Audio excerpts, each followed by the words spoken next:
Welcome to session 2 of this study of Revelation, which reveals or unveils God's plan for the breaking through of His kingdom onto earth. Revelation chapter 1 verse 19 is often looked at as an outline of the book of Revelation. And what you have seen describes chapter 1, where we saw a description of Jesus. What is now speaks of the church age, which we are in now. And this session is entitled The Church, covering chapters 2 and 3. So turn to chapter 2, verse 1, and in your workbook to page 12. There are generally 4 different views of these churches. First of all, they are looked at as churches that were actual physical churches back in the year 95 when John was writing Revelation. Second, they're looked at as churches that are representative of our churches today. Also, they represent 7 historical church periods throughout the last 2,000 years. And finally, some look at these churches in an allegorical sense, that they don't speak of specific historical events, but just deal with general principles such as good and evil. Here we have a map of Western Asia, and you can see the red arrow pointing to the island of Patmos, where John was writing this letter. And here we see where the city of Ephesus was located. Ephesus represents the beginning of the church age. And as we go through each of these 7 churches, you'll see that Jesus makes 2 interesting points. First of all, the letter to each church has a unique reference to Jesus from his description in chapter 1. He weaves himself into the midst of each church. And so in chapter 2, verse 1, we see that Jesus is holding the 7 stars. And this is a reference back to chapter 1, verse 16, where he is also holding 7 stars. And he isn't just holding these in an open hand, but he is actually grasping them. It reminds me of the worship song, "Nothing can tear us from the grip of his mighty love." And so he isn't holding us in an open hand, but in a hand that is tightly closed, and we can be comforted that he has a good grip on us. The last part of verse 1, we're told that he walks among the 7 lampstands, a reference back to chapter 1, verse 13. We might not always be faithful to him, but he will always be in our midst and never abandon us.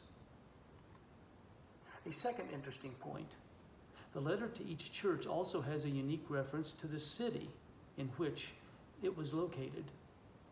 Ephesus was the most important seaport on the west coast of Asia, and it was moved 3 times due to silt deposits from the Cayster River.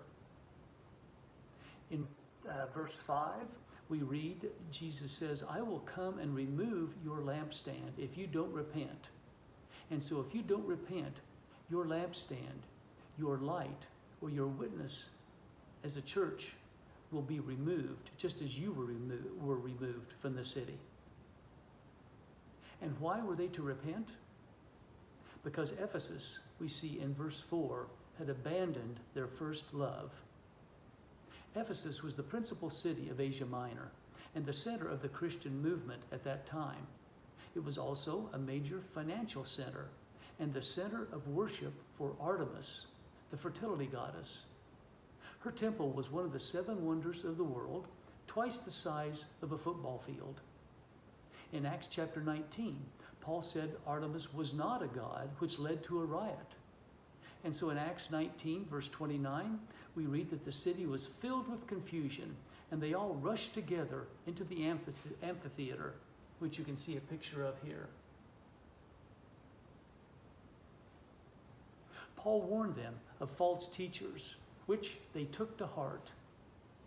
We're told in verse 2 that they tested people diligently. The church looked at the people around them to test them. But did this test that they put people through to see if the faith of others was genuine, did that lead them to act in an unloving or suspicious way toward those with whom they disagreed? Did they, and do we, respond unlovingly toward those we disagree with? A neighbor, a relative, elected officials, the liberal media, or movie stars. George Tiller made the headlines in 1991.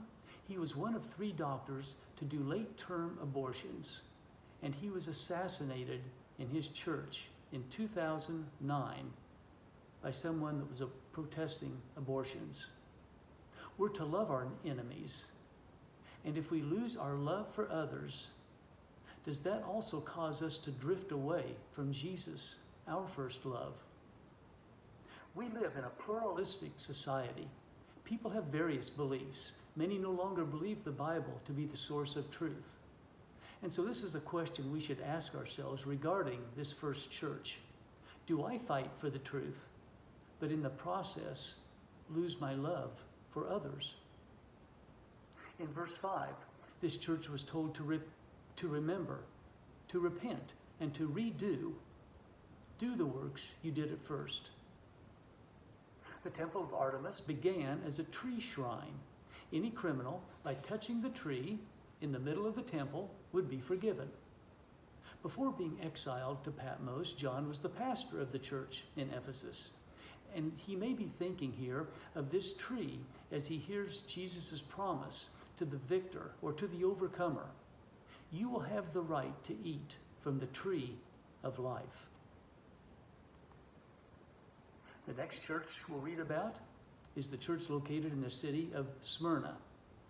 And as you can see here, first from Ephesus, or the letter is taken from Patmos to Ephesus, Smyrna, and then it will continue on around clockwise to the remaining churches.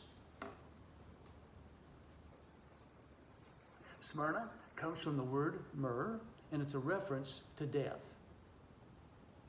If Ephesus represents the beginning of the church age, then Smyrna could represent the next 300 years of the church when it was under intense persecution. But Smyrna exhibited faith under pressure. Smyrna was second in size and importance to Ephesus, but they bragged about being first among the cities of Asia. And so Jesus tells them, no, I'm first, in verse 8, as well as the last, a reference to this same phrase in verse 17 in chapter 1. The city of Smyrna that you can see here was destroyed in 600 BC, but then rebuilt 300 years later. You can see some of the ruins of Smyrna with the modern day city in the background. They were proud of their resurrection, and so Jesus said, no, I am the one who was dead and came back to life. A reference back to chapter 1, verse 18. In verse 9, he says, I know your tribulation, your afflictions, your suffering. Nero was the emperor 30 years earlier when people were persecuted in Rome, but at this time, in the year 95, the persecutions had spread throughout the Roman Empire. The emperor is now Domitian, and his persecution was very severe. Polycarp was murdered. Polycarp, one of the founding church fathers, was murdered in Smyrna. Emperor Domitian declared himself to be a god and demanded worship. And so note on this coin, if you can see this, here is an image of Domitian, and here is his name, Domitian, written at the top of the coin, upside down. And on the flip side of the coin, you can see Domitian sitting on a globe. You can also see his name again here, Domitian. And it's interesting that he has his hands out, and he's holding 7 stars, just as we had that same reference to Jesus holding the stars. In verse 9, Jesus says, I know your poverty. Smyrna and Philadelphia were the smallest of the 7 churches in size and influence. Yet Jesus said to them, you are rich. Neither of these 2 churches, Smyrna or Philadelphia, were condemned. Jesus also knew that they were being slandered in the last part of verse 9. The Romans believed in multiple gods, and so Emperor Domitian accepted Judaism as just one of the many religions. Thus, the Jews in Smyrna were on good terms with the Romans, but Christianity, thought to be a sect of Judaism, was a problem because Christians put allegiance to Christ ahead of the emperor. So the Jews, not wanting to be mistaken as Christians, informed on them, leading to their poverty, the loss of property, and life. The Jews thus became a synagogue of Satan, doing his work. Note that this is the shortest of the letters, and the body of this letter, verses 9 and 10, begin and end with the word tribulation, referring to the crushing pressure that they were under, not just everyday frustrations. It's the result of an apocalyptic clash of kingdoms. In verse 10, we are told that the devil will test believers for 10 days. Now, this might be taken literally, and if so, it might come from Daniel chapter 1, verse 12. John might have been thinking back to that time when Daniel and his friends were tested for 10 days. Or it could also be symbolic. 10 stands for completion, 10 fingers, 10 toes, 10 commandments. And thus it could be standing for a complete or a thorough test. The last part of verse 10, it's a test that they needed to show perseverance in order to pass. Be faithful until death, and that will result in the crown of life. In verse 11, Smyrna didn't have to worry about the second death because of their faithfulness. If you're born only once, physically, you'll die twice, physically as well as spiritually. But if you're born twice, if you're born physically and born again spiritually, you'll only die once, physically. Did tribulation pressure help form this church into one that was only commended and not condemned like many of the others? Can persecutions be a good thing? We can worship freely here in this country, at least for now. But we are less than 5% of the world's population. Persecutions, as I just mentioned, could be a good thing. Am I ready for those persecutions to begin here? Ephesus represents the church's beginning. Smyrna represents the next 300 years of the persecuted church. In AD 313, Roman Emperor Constantine legalized Christianity, so persecutions began to subside, but compromise increased. The next church we'll look at is Pergamum, beginning in verse 12. Pergamum is a picture of the church that became married to the world due to their compromise. Pergamum was one of the few Roman cities that was allowed to inflict capital punishment. And you can see reference, therefore, to the sword in verses 12 and 16. This was their symbol. And we can remember back to chapter 1, verse 16, where Jesus is referenced having a sword. Pergamum was derived from the word parchment, and it was famous for its library with 200,000 parchment scrolls. And the city loved words and new ideas. And here you see a picture of the ruins of Pergamum.